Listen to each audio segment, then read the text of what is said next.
like everyone to remain standing at this time.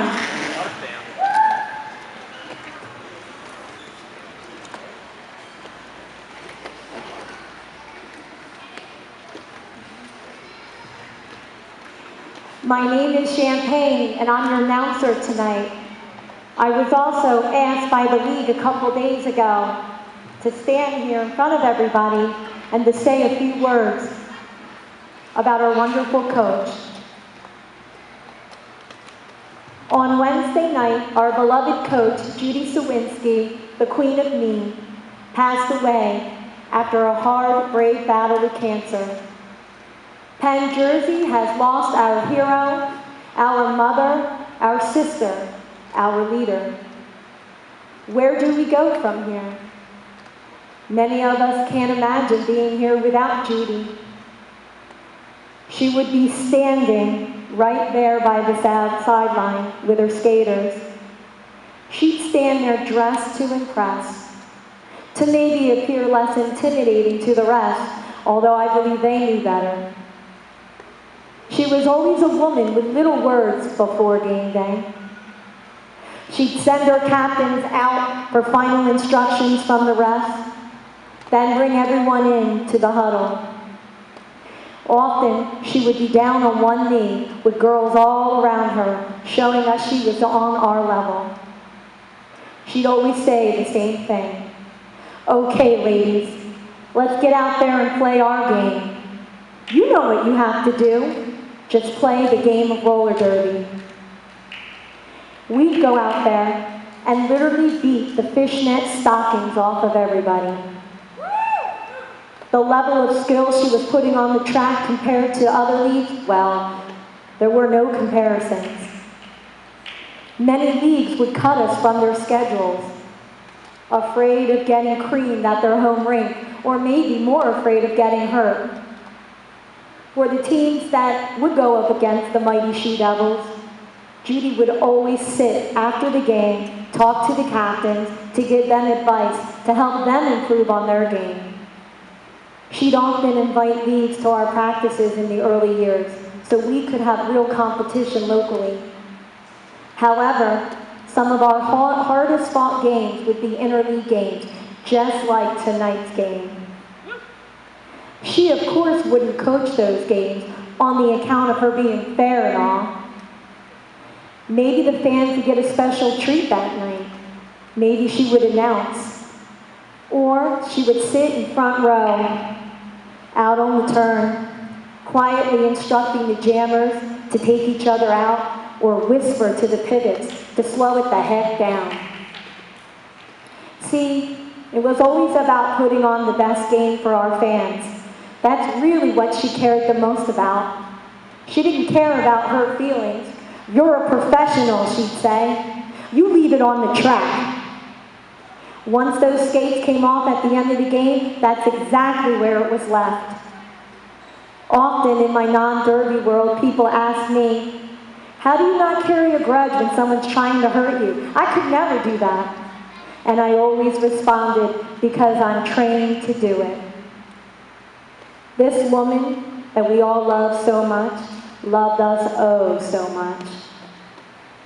There was a time about 3 years ago when dark times fell on Penn Jersey. Our skater roster was down. We had hardly enough skaters to field 2 teams. We skated in a subpar skating rink with concrete half walls surrounding the infield. I always laugh when I think of how truly crazy that practice was. Anyways, some of us were scared as to what would become of our league. Judy called a team meeting and made one thing very clear.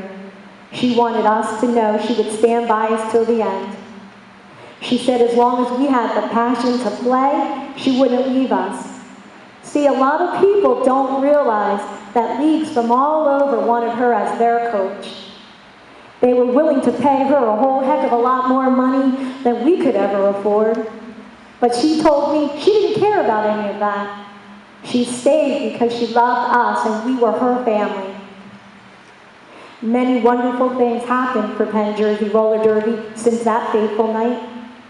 The most important being our dream of owning the only bank track in the entire East Coast. The league decided to surprise Coach Judy by shipping it up here from Texas and in secret set it up in 3 days in our new training facility. We timed it to be completed by our annual holiday party. I will forever hold in my heart the moment Judy arrived out front of that warehouse. We all scrambled into positions.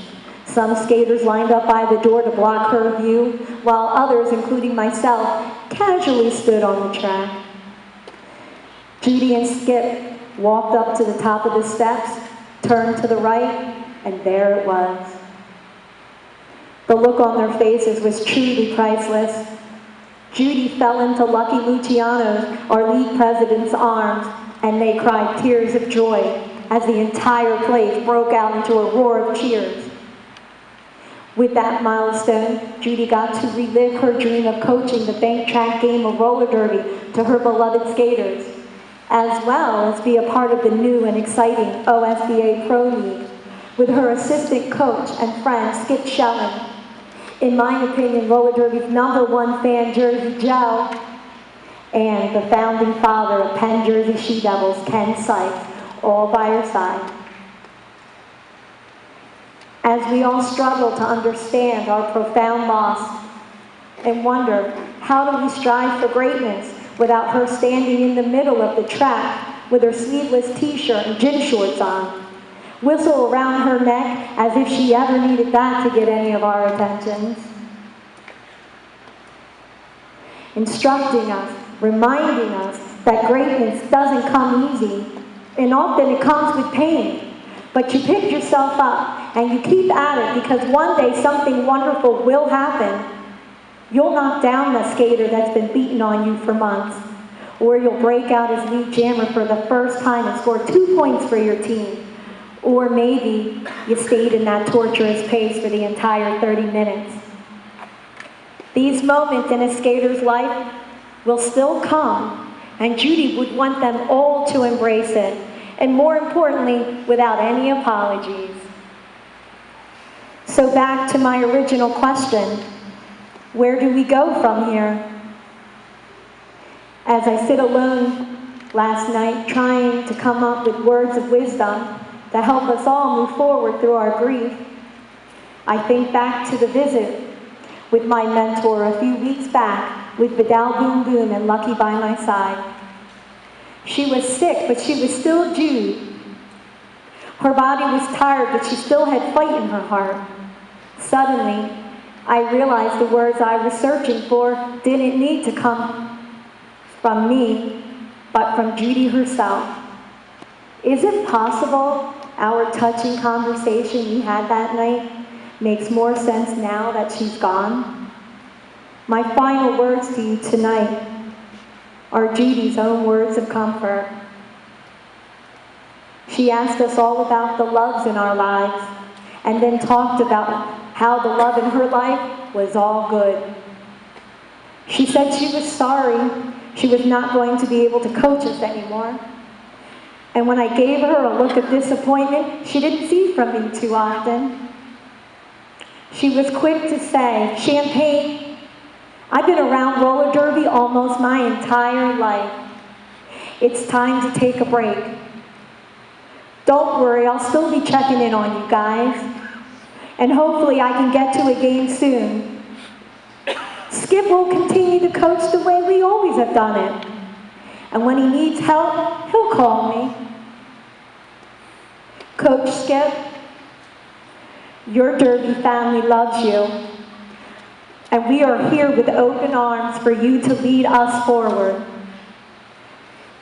And to the skaters here tonight, ready to play their very first game of roller derby, you are the future of Penn Jersey roller derby, and it is bright.